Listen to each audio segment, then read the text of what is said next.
Dasgupta, Professor Kasturi Guruvadia, then Professor Joshi, Professor Ravi, and other colleagues, students, and any staff, their participants, students, other students from other universities and other institutes. It's a great honor and privilege to welcome you all this morning, the pleasant morning for this World Nature Conservation Day 2023. I think you are all aware, we are not new to this, and we are aware that this was, I think, it started way back 1970, I saw, and now it is celebrated all over the world. More than 100 countries it is celebrated. The World Conservation Day on 28th of July. As we know, why should we conserve the earth, conserve the nature? What is our goal? Because we always get something from the nature. Without nature we cannot survive, we know that, but still we exploit it, we take it and exploit it again and again. As a result, we are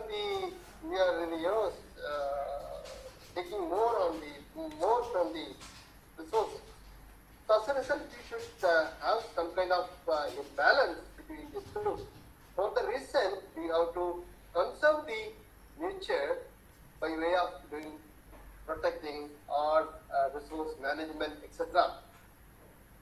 The reason being, as we know, the human population is one of the major concern major concern for the conservation of the protection of the earth or nature, because population is exponentially growing very fast rate. Now I think almost 88 billion people on the earth. I was just other day I was reading a newspaper. It says that every day the growth is increasing very fast rate, and last 40 to 50s this becomes double, and every day people use tremendous sources of nature for the day-to-day life every day. In addition to the need, we overexploit the natural resources. So to make the balance, this sustainability is to be maintained. This is a solution for the conservation of natural resources and need scientific implementations. Conservation of nature is vital for conserving the life. Now all the dependent efforts, all the developments, etc., are depending on our role as a society or an individual or a community or a group. Now, for the maintaining that one, as our life has to be changed, lifestyle has to be changed. That's the reason our Honorable Prime Minister has developed this, mission lifestyle for environment in November 1st, 2021. I hope everybody aware of this. Mission Life envisages 3 core shifts or phase in our collective approach towards sustainability. Number 1, change in demand. 2, change in supply, and change in policy. The Mission Life 2023 will focus on the phase 1, that is change in demand. Let's depend on the demand, how much demand we needed. Our demand is met?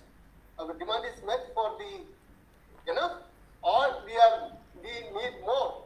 So that's first one. We have to, as an individual, we have to think it over.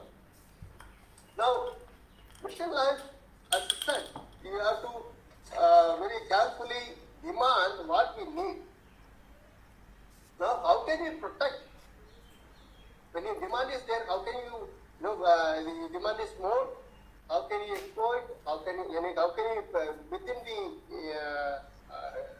within the balance, you can keep the thing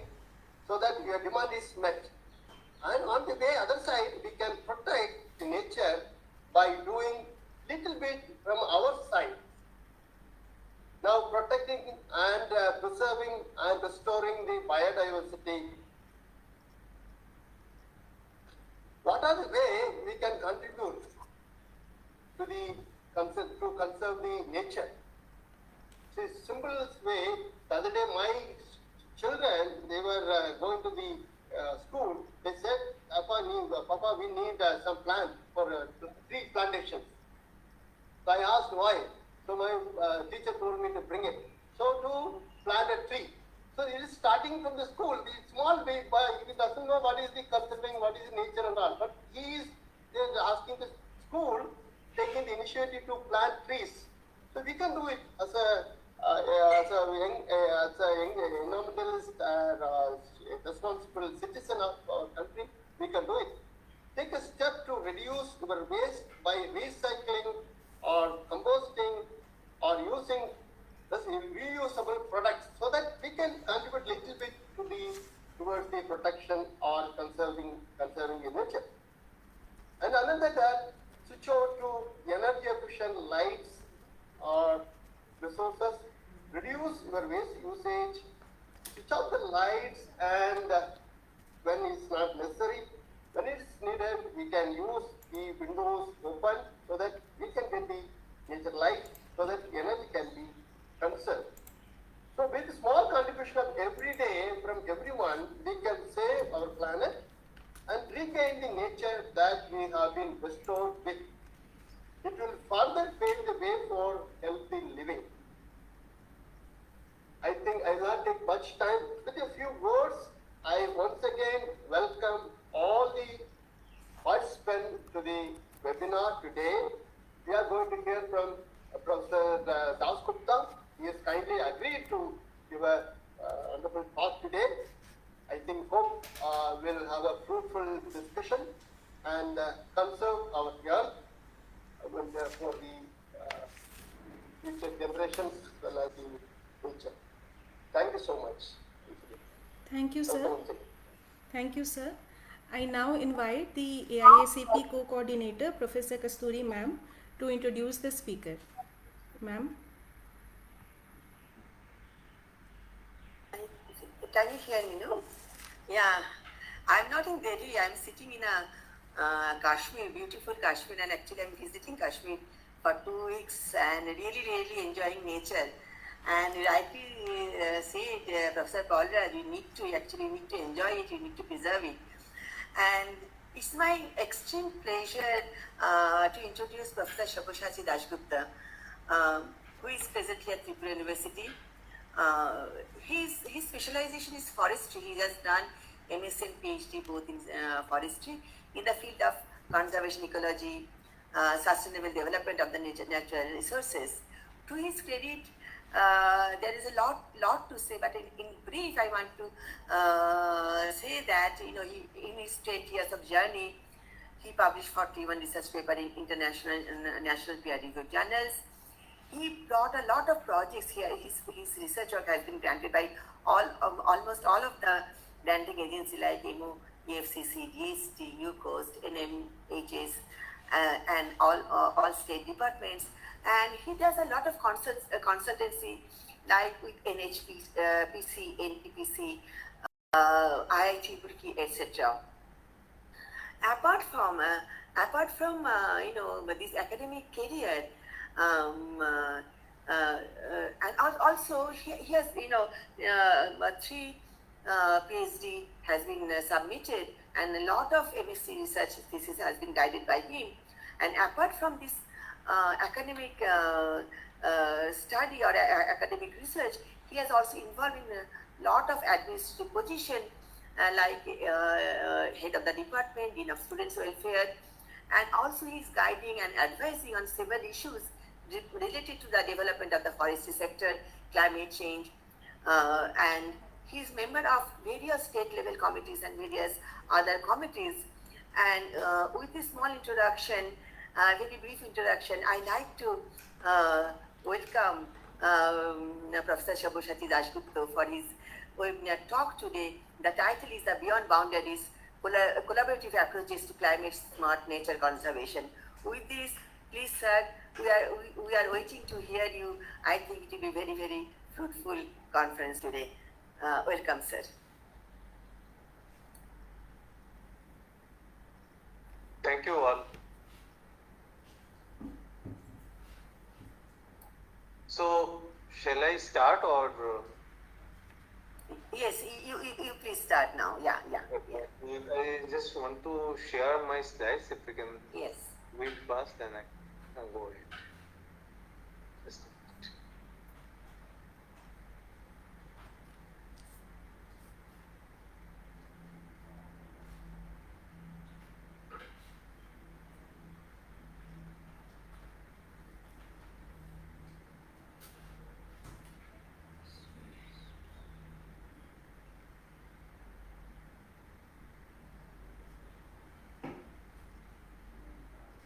Is it visible, madam? Not in, not yet.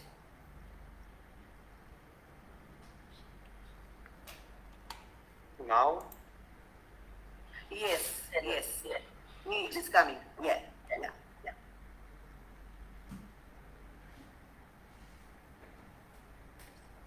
So, I think it is gone or again is gone. just a minute, madam. I think there's a little bit problem. Just adjust it.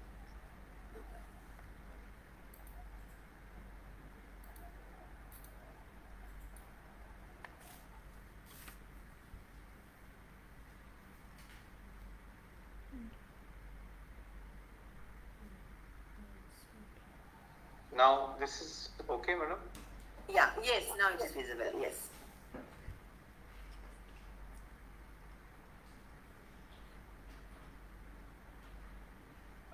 Good morning, and I'm really happy to see many of you joining. Professor P.K. Joshi is after a long time. I think, sir, I've been seeing you from Jawaharlal University. I moved to this place, and nice to see. And all the participants. Without wasting times, I think I should go straight to the topic. When I was approached, I was thinking what to speak on, and then since I work a little bit with the climate science and all, also I thought it's nice to understand at least and speak and discuss certain things which links this, which is called as a climate smart nature conservation. All of us, sir, Professor Rajamani gave us a very good introduction. Also, madam, I think that makes the basis why we really need to conserve. But at this moment, I was going through the day before yesterday's few topics which are emerging, and thereby I thought is why this particular conservation day that we are celebrating. That is quite obvious that we all of us we need to live, and we would like to live in such a pleasant environment, as well as at the same time. This day is also to promote nature conservation, and also to understand why we need to really celebrate this, and certain times we also need to pledge upon certain issues which can keep our nature intact. I think Professor Rajavani also said about the LIFE program. I mean, there's a global, our India's initiative in a global forum, and with this, I would like to, just refer to day before yesterday's UN chief when says that, with the global boiling is starting. So the day is gone when we are talking about global warming. So it says global warming is ends, and we are actually in an era where we can term it global boiling. I mean, this really has a lot of things to understand, because if we say that means there is something which is very, very unusual coming to us. We may not be able to withstand all this. We also know about our next upcoming, mass extinction, which will be more and more dangerous than what has happened in previous 2 mass extinctions. So keeping this, this makes us even more, to talk on this, to understand, and actually we have already lost our crucial time, what I understand, to take some initiative in terms of preserving our nature, but it's not very late. To focus on what we really understand when I say climate smart nature conservation, most of the time when you say all of us were working in our own domain, individually trying to put our all emphasis and efforts to conserve things in our own ways. But I think we really need to think and probably rethink, and we need to change our lot of way we have been doing things, because earlier we could spend a lot of time, we could think and we could implement check and balance, but whenever there was a correction required, we could do midterm corrections. But now time has come when whatever we do, we have to probably plan it very properly and integrate this climate change issues in all our conservation practices. Unless until we include and understand, put a climate change parameter, taking previous 30 years or 40 years strand and erratic events, also getting the projection for next 50 years is very crucial in this. So we need adaptive technologies, so that with we are not very sure what kind of erratic pattern is going to be seen in the coming days, and that is why I think it's important that we keep some adaptive mechanism into our everyday practices. In this whole, when I say as a climate smart nature conservation, it really includes 7 very crucial key parameters. Things like adaptation. All our planning and emphasis should be on adaptation, mitigation, ecosystem-based approaches, collaboration and partnership, incorporation of science and data, resilience building, and sustainable resource management. I mean, by adopting this climate nature conservation approach, what is possible is probably avoid many things which were otherwise not possible in previous management processes. So this ensures that whatever we do, we don't do it from today's point of view. But if we are planting a tree, if you are if you are relocating or introducing certain species in some places, then, and also at a landscape level, things like if you are thinking for a conservation of at a landscape level, all these 7 criteria becomes very crucial. In this, what are the challenges in this? This environmental challenges are ideally comes from the climate change issues. All of us know from biodiversity losses are happening across the globe. There are issues with the habitat destruction because of the increasing population. India has already, if you look into Indian context, we are already number 1. So in that way, challenges, all these are putting pressure on our ecosystem. And these challenges to the ecosystem are always linked with some kind of human well-being. So I think many of us, and to speak probably on this, but what I want to say, what are these RCPs? So there may be some of the students who are not from the science, but of this particular subject. For them, just to brief, what is this RCP 2.6 to 4.5, 6 and 8.5? These are different scenarios. When I say RCP 2.6, is a scenario when we have implemented the best possible measures to decrease our greenhouse gases emissions and also the concentration in that. Now these are likewise.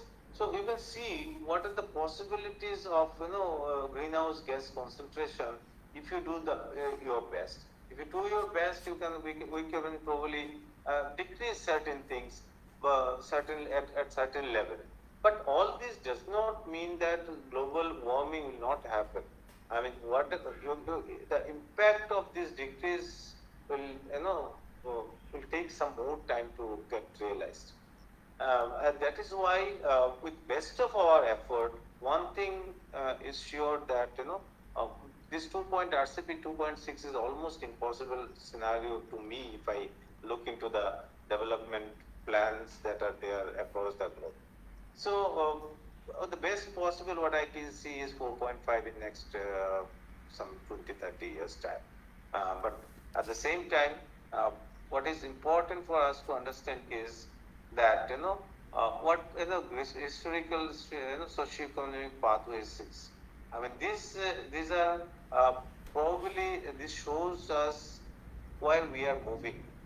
We are moving to a scenario where in the last couple of decades, maybe 3-4 decades, our growth has become taken a roadmap with which there is hardly any possibility to come out of it.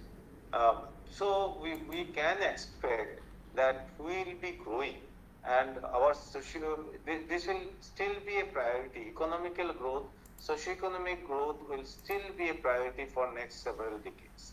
And that is how global temperature trend or erratic events are unavoidable at this situation. This tells me to, if you look into the global parameter, what is happening to the climate zones. I mean, all these nature conservation, you may be protecting. What we understand by conservation, nature conservation is probably whatever is there in the place to protect it, to enjoy it, and fetch the benefits out of it. But given the situation that we are going to experience, I think in next 30-40 years, we'll definitely see a huge drift or shift in the climatic zones. Now, if your base, if your soil is no more the same, if your vegetation which grows on that particular will never be the same, and of course the animal composition or entire ecosystem is likely to change. And this shift is not always discouraging for everyone. Definitely, if there is a gain, there is always a loss for somebody. So some of the areas, some of the climatic zones are not only going to shift as a whole, but it will also expand. Some of the climatic zones will shrink. In this situation, what is important for us is to project and do the modeling to understand the projection, the shift, where they are going to shift, the arid zones which are there right now, where they are going to shift, the temperature probably will go right, left, up, down, where are those areas? Need to identify. So if you are going for a plantation, if you are going for conservation of a particular animal species and declaring the protected areas, I think this particular projection needs to be taken into account for future purpose. Now, similarly, if you look into the Indian context, you look into the expected distribution of the biome types in India. I mean, I'm really worried when I see these kind of projection maps. I do not know how much correct or incorrect are these projections, but definitely these are this warns us about the drastic change that are going to happen in our biomes in the coming years. There will be some changes, of course, but given that even if there are 30-40% error, still, or they may be very correct also, accurate, I do not know.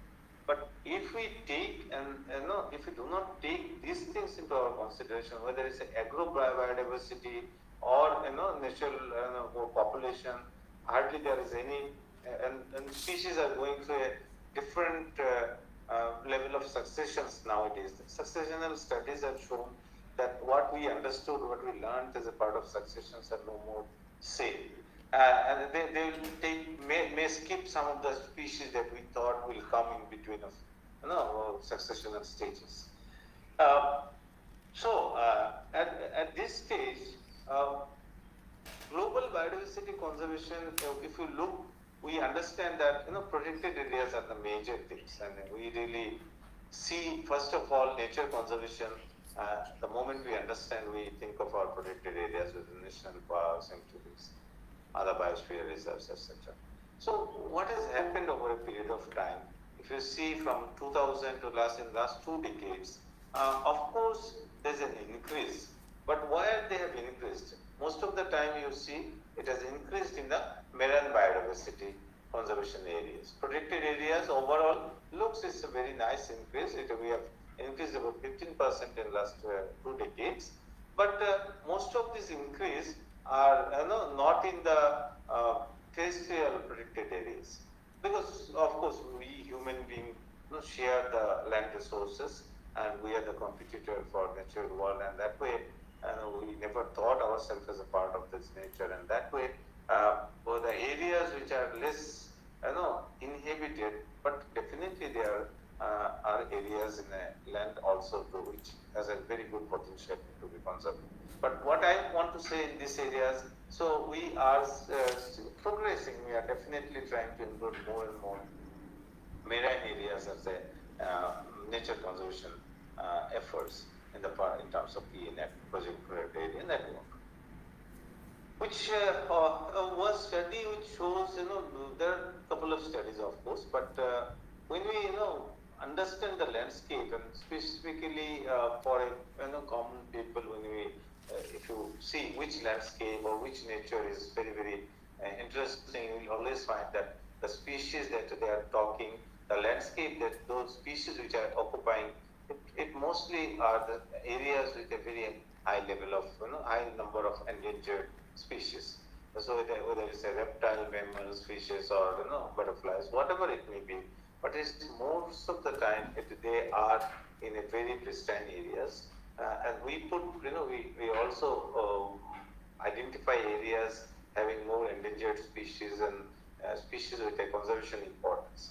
Now, why I try to, I said climate, smart way of doing it is important, because now the species, specifically the animals which are living in areas, if they change their habitat structure or pattern naturally due to the decrease in the soil moisture or losing the soil properties, where these species will go? I mean, they are already in a very, very sensitive to climate change because of this, their nature of specialization. They are not a very generalist species most of the time. Otherwise, only the species which are probably in a very high threat due to direct killing or poaching by human, they may be safe. But the species which are naturally endangered, which are species which are already in a climate sensitive situation and very, very isolated or a metapopulation, they are likely to lose their habitat very, very soon. And the moment they lose, I think it's a threatening situation. I was looking into, because I thought it's important that I look into AR6 and the previous IPCC report, and to the best of its estimate, when I say when it is, which looks almost impossible to me, but still, if I think of the best of it, this 1.4 degree increase, this itself says that in some places this will be already 40. So, and most of the time it's in the higher elevations where you have, high temperature fluctuations in this global climate change situation. Average may look 1.4, but it will definitely, in many of the areas which are very, very sensitive to and very, very sensitive natural areas, would actually experience a 3 to 4 degree centigrade temperature. That's already reported. So with this population that we have, we experienced and we claim that we have already topped in, I mean, we are going to become a big issue to do it. This is one of the things, which tells me, I really like presenting this particular slides. That really helps us to understand when we think where we stand. In this climate change situation, what is projected for next another 80 years till 2100. If you look into this, the people who are at the age of 70 and still now living, few got enough time. These people got enough time to adapt to the change, because the change was happening very gradually, and they could still live in these extreme events or weather patterns, adapting physiologically. But it's okay for some more time they can adapt to it for sure. We, the mid-age generations who will become, almost like their age at 70 years, it's like, in 2050s, in another 30 years time, when we become 70, you imagine the amount of heat we have to withstand, the global warming impact that we have to withstand. We are not prepared for this. We are not prepared for at all for the extreme situation that our new generation, the people who took birth in, to last 1 or 2 or 3 years, in 70 years of time, what will happen to them? Whether they will be able to cope up with the changing scenarios, even if they go with the best of their lifestyle. The problem is, if we take all our actions, even to slow down the erratic events or bring our climate back to our previous situation, this is distance, this is a very far distance. So only we have two possibilities to live with the assisted artificial support system. But now this situation is important for us and tells us that we must keep as much area as possible as in nature conservation, and that will not happen unless until we involve many of the people in this plan. And if you look into many of the articles that has come, starting from Nature to everybody has said the areas which we think otherwise, the best areas as nature conservation areas are in all the areas, some places the landscape, some places the individual species, they are facing some of the other serious threat because of this, which were otherwise not expected. So I think it's important with the background of this. I think it's important that we really give priority to nature conservation, which works as a insurance to us. It's almost like a resilience to a parameter which you can, if you consider and take enough measures, it can be very good insurance for future global climate change scenarios. But this place, as we understand, I was just trying to understand why these nature conservation areas are so important. Now, is at a age when a lot of us are talking about the spiritualities, a lot of us are talking about the lifestyle changes as a form of life, and these are all in our brain. I think we really need to feel it. Unless a person, when Madam was telling that I'm in Kashmir and you should come and enjoy it and talk about it. Unless a person has actually gone and probably enjoyed it, they won't understand the importance of it for future, to preserve it for future. So giving priority to put people in that kind of exposure is also important. Joy of being in special places, as I say, is always there. And not to be overlooked in the spiritual and heritage values, because almost all our best spiritual knowledge has come from a pristine, nature and also from a very, very high, which has got a high heritage values as well. So in this age, when we all are stuck with the digital entertainment, I think we also need to understand that most of our populations are, half of the populations are under 25. So we need to expose them. I mean, that should be a part of our regular curriculum. If we are going for things like national education policies, when we are thinking of a lot of building of skills, but I think it's important that the nature conservation kind of initiative should always be a part of them. Otherwise, even if they are very skilled, they won't be able to enjoy their life at their extent. So telling all this, what it requires a really collaborative approach in protected area kind of management. I'm telling in the protected area management, if it can happen in the easiest way, if the collaborative approach can be implemented in a protected area network, I think the next can be tried outside protected areas.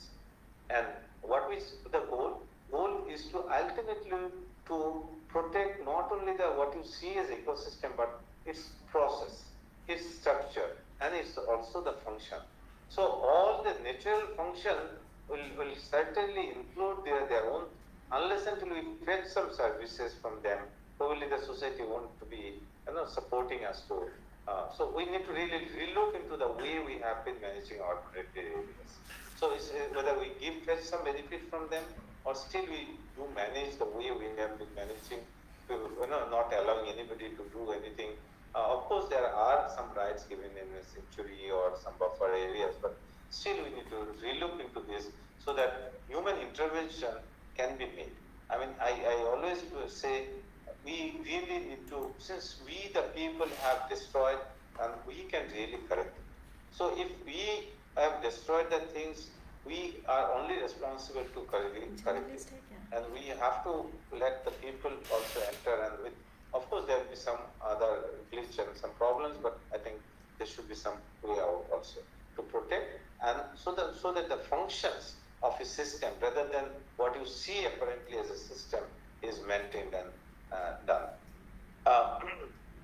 Because otherwise, what you see as a mixture of all these species and ecosystem, I mean, nobody is in isolation. We know the complexities of all the organisms they are, binded with. We never know if one species goes, what will happen to other. And that way, there's of course a very high possibilities with best of our knowledge. You see, with 1.4, that is almost like 1.5 degrees centigrade increase, almost 4% of the mammals are going to lose their own habitat. If I say mammals, because it's easier for us to understand, so I'm giving an example of it. So 2 degree, 8%, but for 3 degrees, double the amount that is expected. If it goes to 3 degrees centigrade, you can see 41% of the mammals are going to lose their habitat. So in that case, what will happen to this nature that you see it won't be the same as we have been experiencing. Now, if you look into this, how this whole protected area, climate smart protected area can be, management can be practiced. I think this itself is a whole subject. It includes multiple experts, and of course, it's not so simple as I'm showing.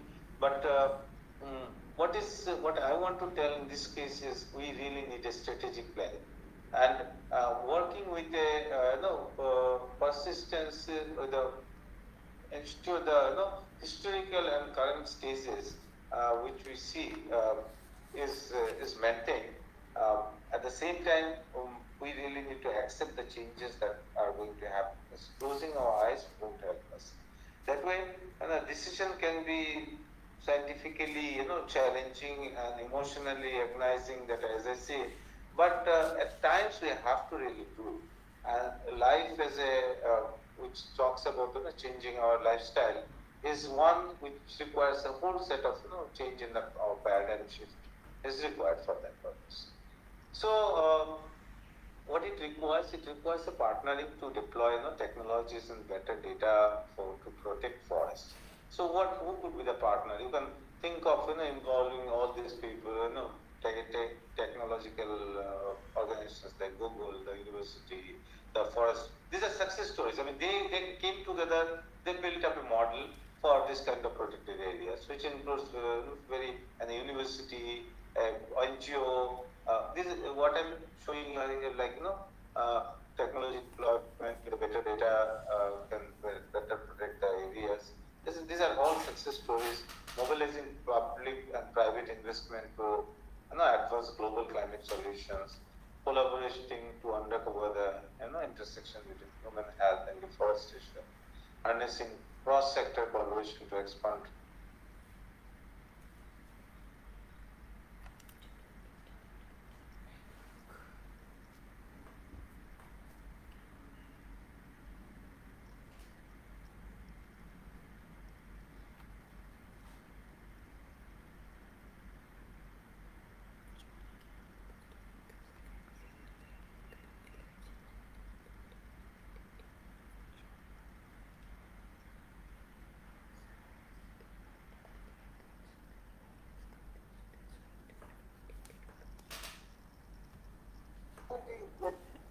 Hello. Uh, Sir. what happened? Is the Sir, network problem? sir had informed earlier that due to power cut there may be internet connectivity problem. No. Okay. Tripura.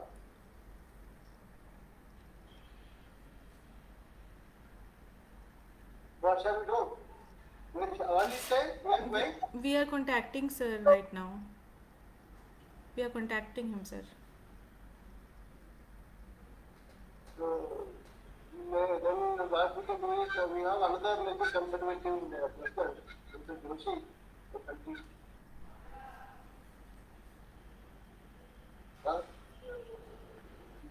This is the problem with the internet.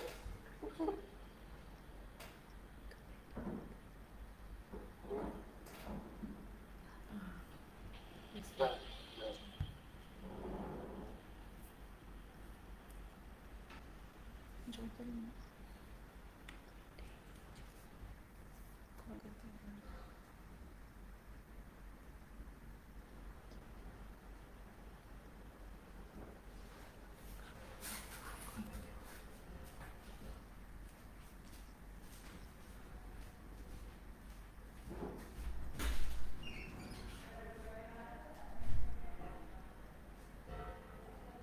Are you able to contact Sonali?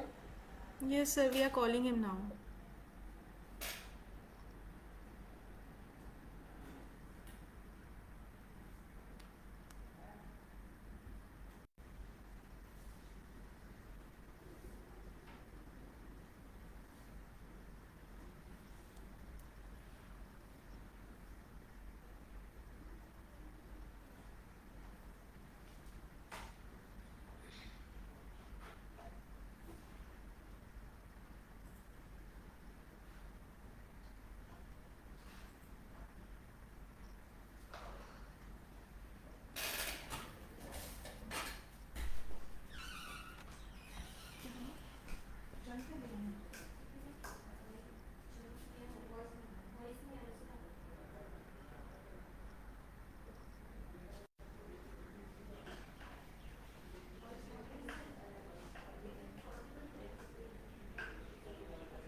क्या बोले? फिर से rejoin कर. क्या बोले?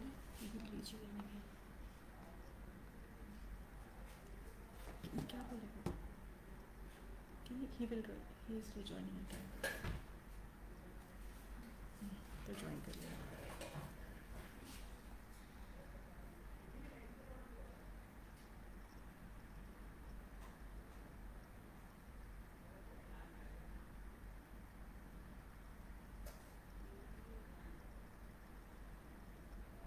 आ तो गया sir.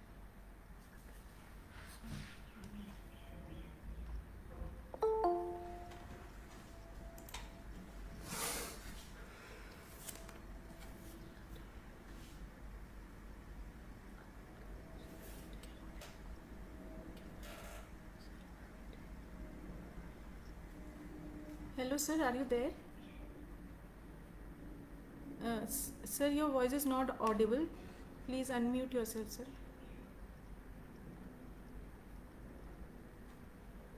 Can Yes, you sir. hear me now? Yes, sir. Yes. And it's visible also? Yes, The sir. presentation? Yes, sir. It's visible. Just tell you. Sorry for the disturbance. There was a complete power cut. I don't know what happened when No the backup problem, could sir. not work. Okay. No problem, sir.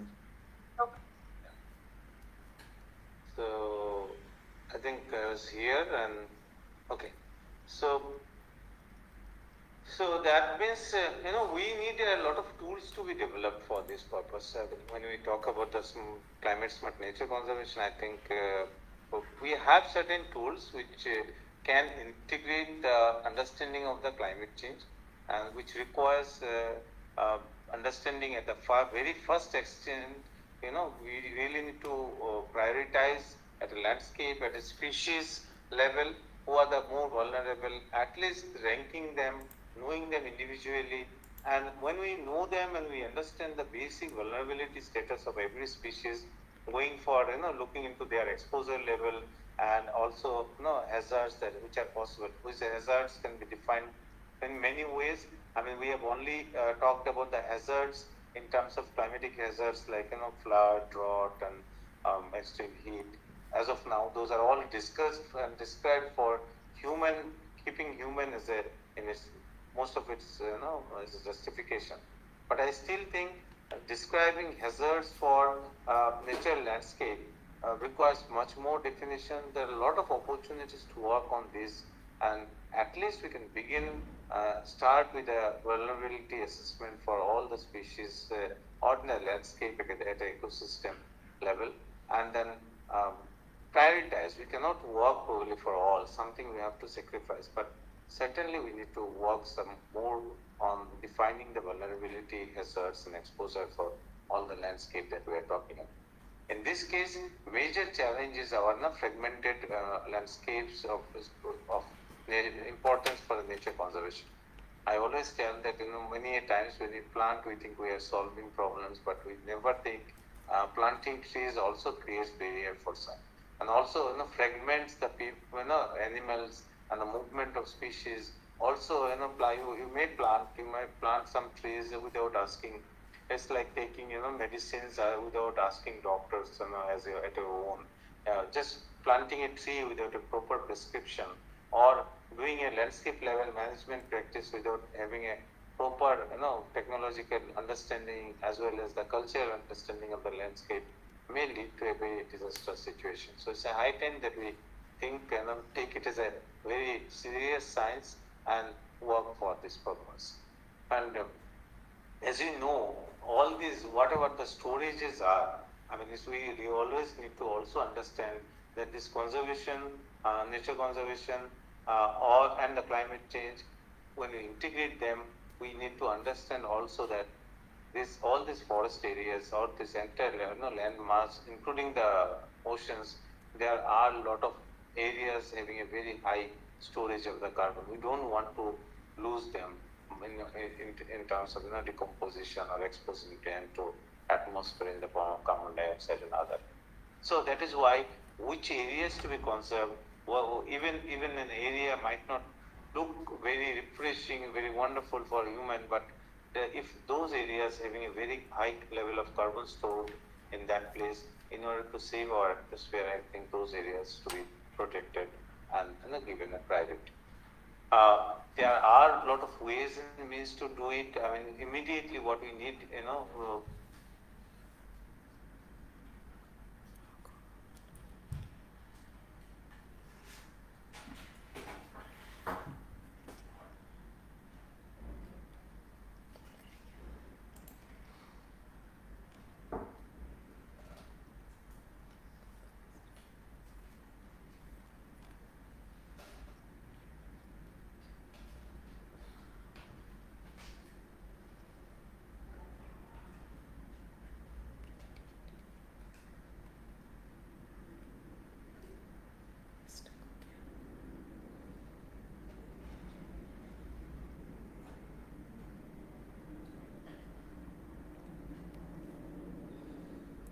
Presentation चल रहा है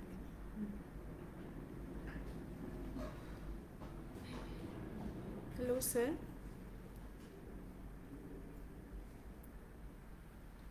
Again the power down.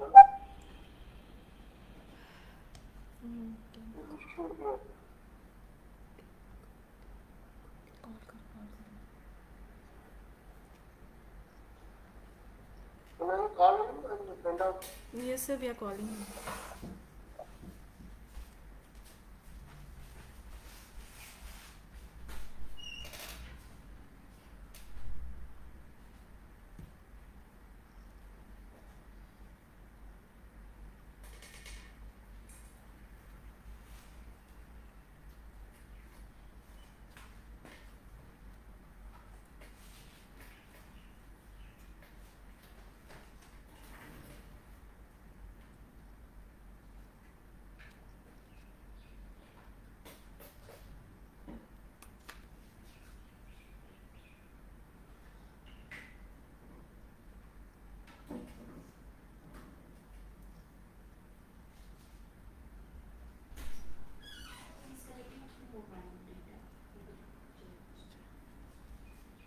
Sir, he is connecting through mobile data, so he will join shortly.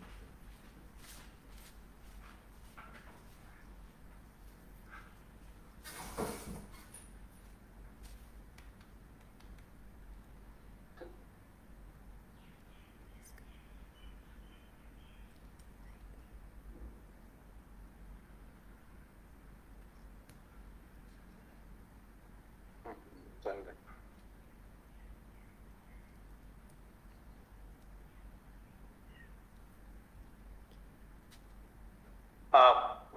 Is it audible, madam? Sir, it's Hello? audible. Yeah. It's audible. Okay. I'll just quickly finish. There's a lot of problems happening as we are talking of climate change things. It's also getting dark and getting strong here. So, fine. I think I'll quickly go to this. It's as I said, we all are this very nice things. We are always fighting among ourselves, and probably we are unable to decide among our scientists. It's okay. Some of us, we describe things in such a way which are more diplomatic in nature, and that is also the reason why many times we are unable to bring consensus in decision making. It says, of course, when you say global warming is no more a myth and it's happening, and once if it has really changed to a global boiling, then we should not have any problem in getting into consensus and accept it and prioritize this issue. So if this this is linking with our life program, there is it aims and it says about if all of us we do a little bit of our own things and we change our own little bit of our own habit, everyday habit, I think we are capable of reducing 20% of the emission. That is a big number. We need not to cut any economic growth. We need not to be devoid of any extreme, happy pleasures or whatever things we say by doing harming the environment. We can still do a lot of favor to us by changing our everyday habit and not compromising with the luxury.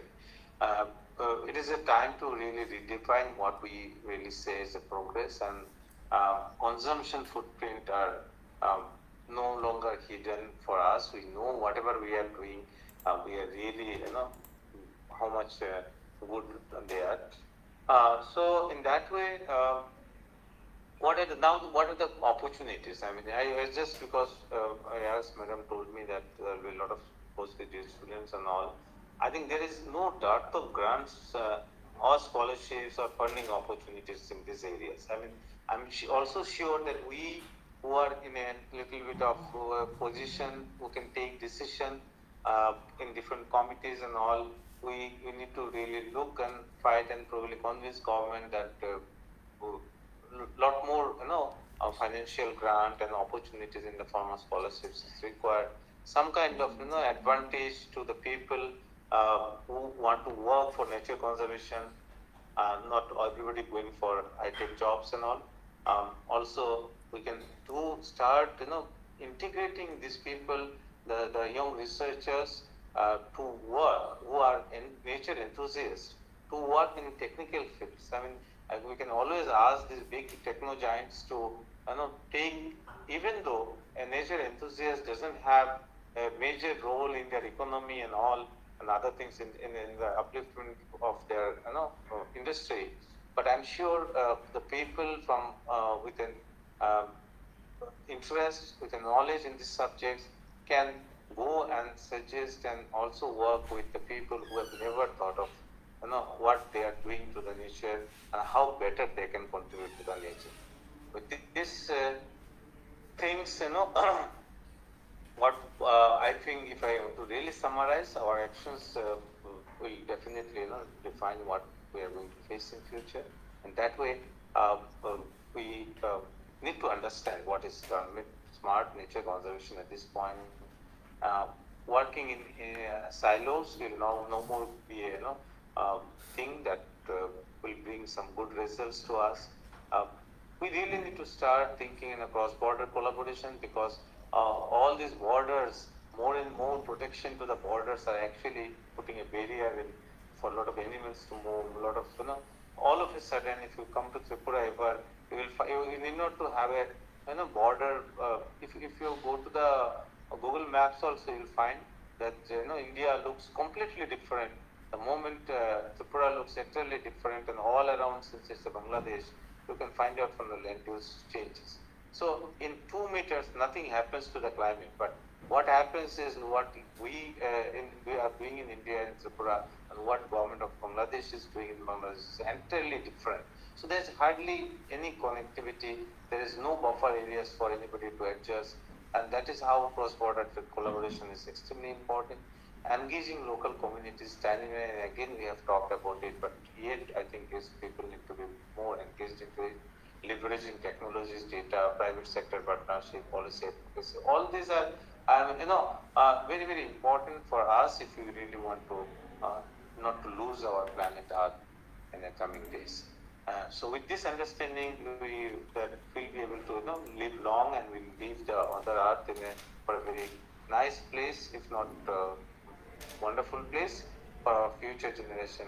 I really thank all of you, and for having in spite of disturbances, you could hear me, and I could speak a little bit, interact with you. Thank you all. Thank you, sir, for the lecture. Now this is question and answer session. So if there is any question from the participants, they can ask now.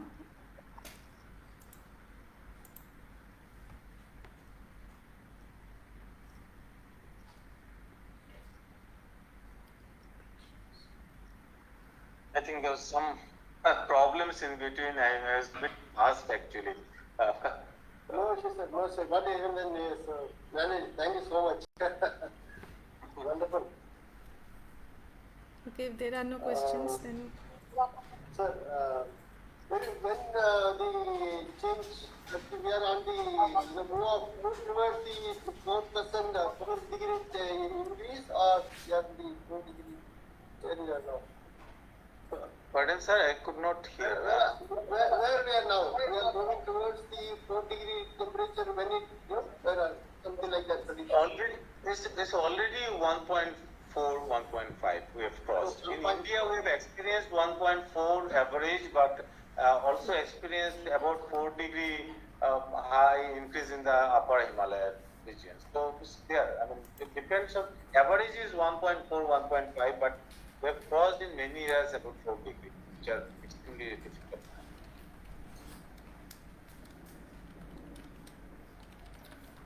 Are you in a position to reverse it? No, madam, sir, reversing will take a lot of time, because the GHGs right now, our aim should be to control additional emissions, because the gas that are already there, the GHGs which are already there in the atmosphere, it will take a lot of time to get sequestered or get neutralized. But at least if we can retain not increase the emission right now, this whatever is there in the atmosphere, it will take about 50 to 70 years of time to come down. But 1.4, 1.5 is unavoidable situation.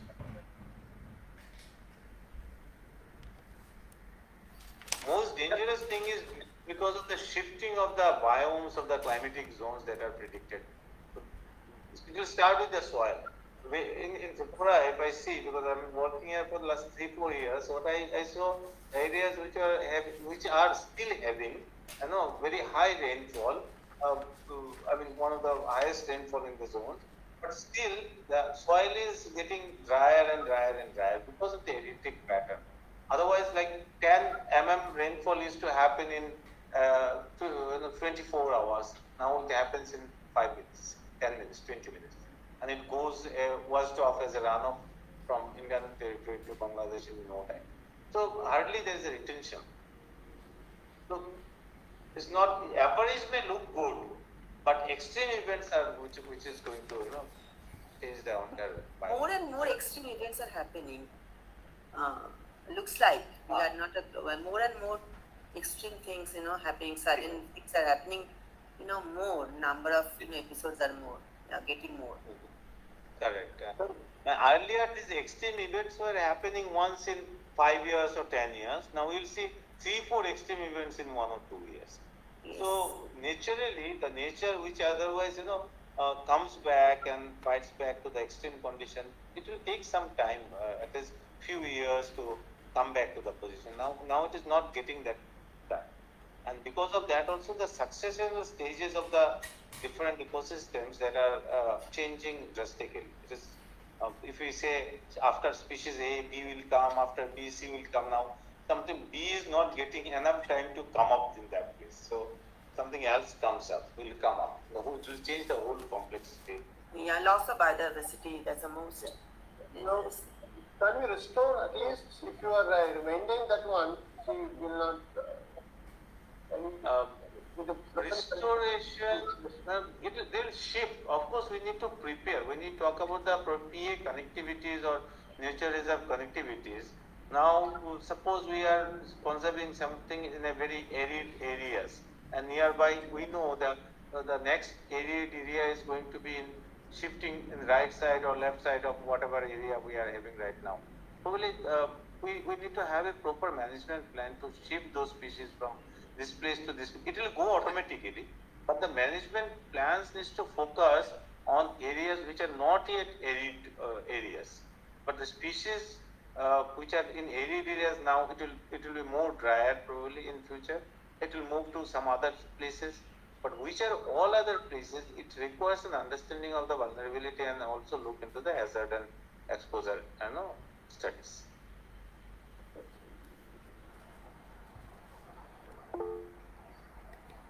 Professor Dasgupta, thanks for a very nice lecture.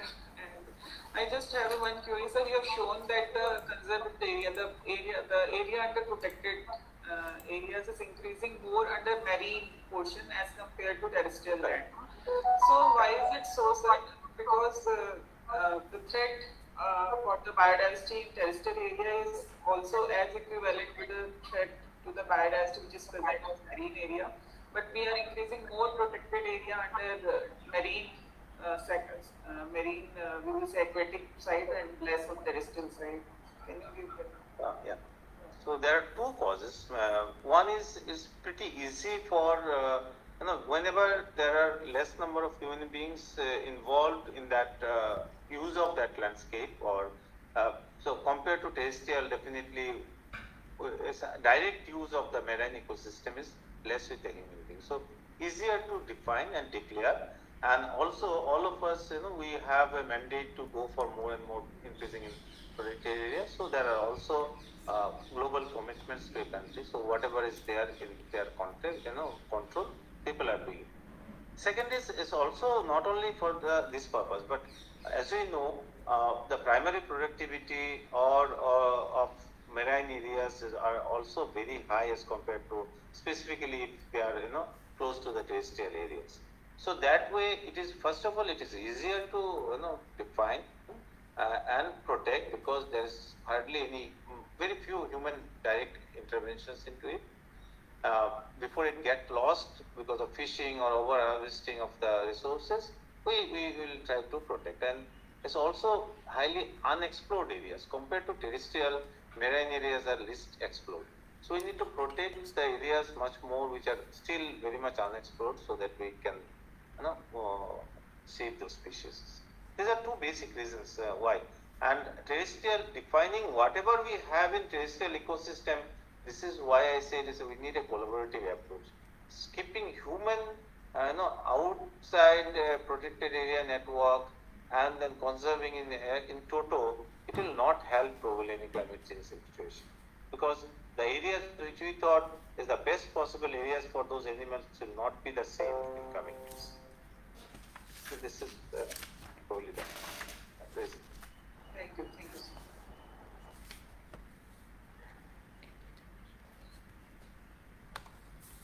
So any other questions? So if there is no question, yes.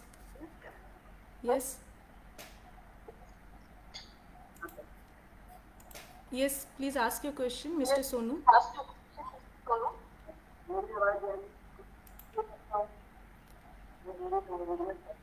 You are not audible. I can't hear. Yeah,